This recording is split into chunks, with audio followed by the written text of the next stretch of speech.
Hey, I'm Billy. Today we're at WMU at the Student Housing Project, and today we're going to talk about controlled drop zones, the how to set it up, and the why. To start off, we'll define what a controlled drop zone is.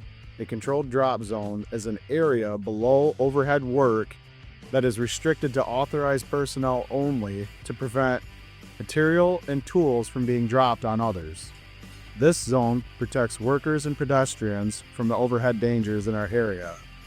This allows everyone around our work area to understand that there's work happening up above and that we need to stay clear. Let's talk about the when and why of a controlled drop zone.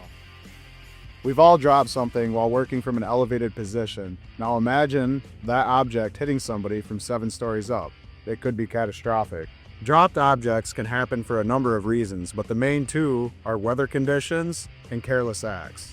A drop zone is needed whenever we work over sidewalks, porta-johns, doorways, stairways, or anywhere where we have an opportunity to drop an object on someone.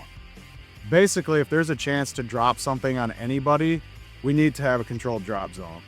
Let's move on to setting up your controlled drop zone. Setting up a controlled drop zone at AMI is simple. We typically use cones and danger tape and the proper signage. Place cones around your work area every 10 to 15 feet.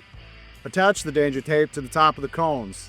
Do not use caution tape. Add the necessary signage on doorways and openings or even on your cones. Make sure your zone is large enough to cover the full path of an object falling.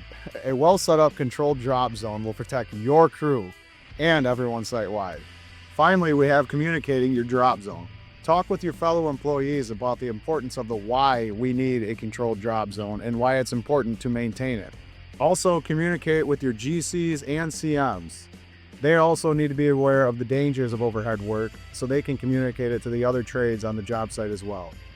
Remember, setting up a controlled drop zone isn't just a rule, it's a responsibility. Remember to own your own work area.